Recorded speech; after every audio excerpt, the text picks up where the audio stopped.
जब आप मुजाक टीम से मिले तो शेख रशीद की बॉडी लैंग्वेज कैसी थी?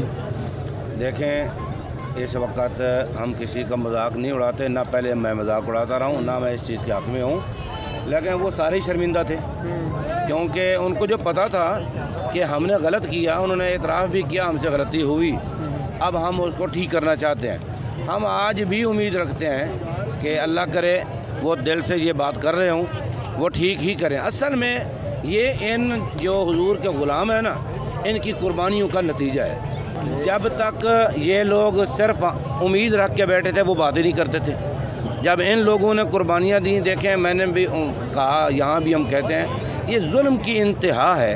हम अपने मुल्क में रह रहे हैं ना, हम इसराइल में तो नहीं रह रहे। हम नामूस रिसालत के नाम पर मार्च कर रहे हैं, कोई महंगाई के नाम पर निकला हुआ है, कोई बिजली के बिल के लिए निकला हुआ है, कोई अपनी ज़ातियात के लिए निकला है। हमारे कारकुन तो हुजूर नबी करीम सल्लल्लाहु अलैहि वसल्लम की इज़्ज़त और नामूस के लिए निकले हुए हैं। तो कौन सा जुर्म है इन पर गोलियां बरसा दें? यार, हमारे 12 बंदे शहीद कर दें और सैकड़ों बंदे हमारे ज़ख्मी कर दें।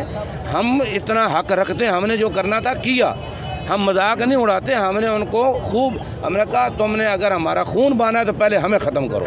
हम यहाँ बैठे हुए हैं, हमारे अमीर साहब ने कहा पहले हम शूरा वालों को यहीं गोलियां मारो, फिर जाके सबको शहीद कर दो, हमें कोई परवाह नहीं है, हम हुजूर की इज्जत पर पहरा देते रहे। हाफिज साहब नज़वी साहब ने मतलब ये कहा कि हमें शहीद कर दिया जाए, बिल्कुल, लेकिन हम अपने मौक़िफ़ से पीछे नहीं हटने वाले। बरमला का उन्होंने कहा हम यहाँ बैठे हैं, मेरी शूरा भी बैठी है, मैं भी बैठा हूँ, अभी बुलाओ सबको, हम सबको शहीद कर दो, जाके हमारे सारे कारकुनों को शहीद कर दो। हमें इस पर फ़ख्र है, हम हुजूर की इज़्ज़त पर कुर्बान हो रहे हैं। हम हुजूर की इज़्ज़त पर पहरा देने से पीछे कभी नहीं हटेंगे। जब उन्होंने देखा कि ये किसी सूरत भी अपने मौक़िफ़ से पीछे हटने वाले नहीं हैं, तो उन्होंने कहा जी हम आपके मामलात हल करते हैं। अब उन्होंने 2 दिन का हमसे टाइम लिया है, तो हम इस पर उम्मीद करते हैं कि 2 दिन में हमारे काम करेंगे, वरना हम मैदान में और हमारे काफ़िले भी आ रहे हैं। और इंशाअल्लाह अब पीछे हटना तसव्वुर भी नहीं है। जब तक हमारे मामलात, हमारे मुतालबात पूरे हल नहीं होंगे और हमारे अमीर साहब आके यहाँ पे दुआ करके इजाज़त नहीं देंगे, उस वक़्त तक हम मैदान अमल में रहेंगे।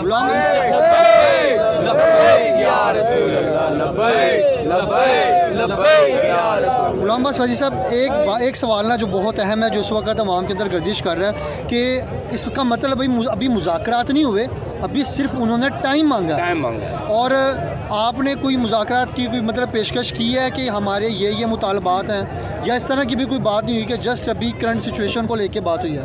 बातें सारी हुई हैं, क्योंकि जब उन्होंने टाइम मांगा है तो हम इसको मुज़ाकरात की फ़ाइनल शक्ल तो नहीं दे सकते ना। वो तो तब है, वो उसी वक्त हमारे मुतालबात मान के हमारे हाथ में पकड़ाते, भाई ये 4 शेड्यूल ख़त्म, ये तुम्हारी लीडरशिप है, इनको ले जाओ।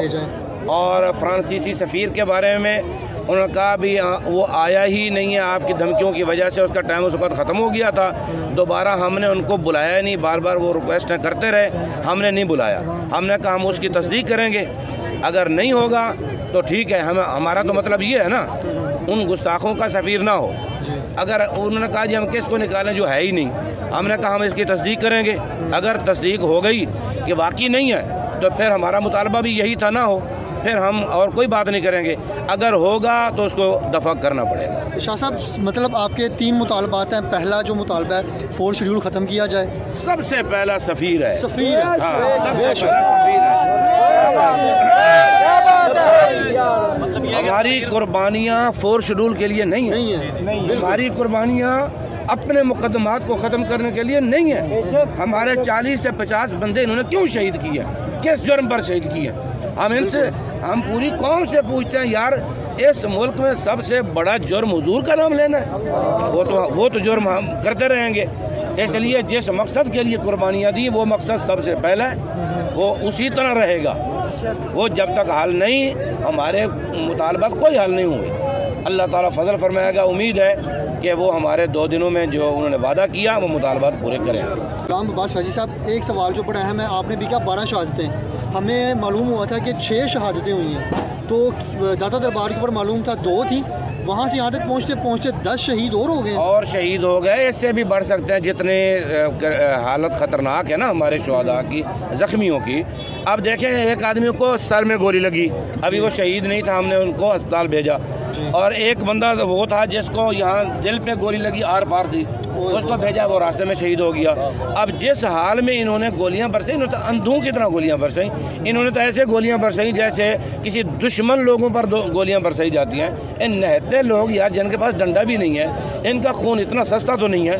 हम पूरी दुनिया को बताना चाहते हैं, तमाम मुस्लिम कौम को बताना चाहते हैं, खुसूसन पाकिस्तानी भाइयों से कहना चाहते हैं, हमारे इस मसले को समझो। हमारी खुदा की कसम ज़ात का मसला ही नहीं है, ये हुजूर की इज़्ज़त की बात है।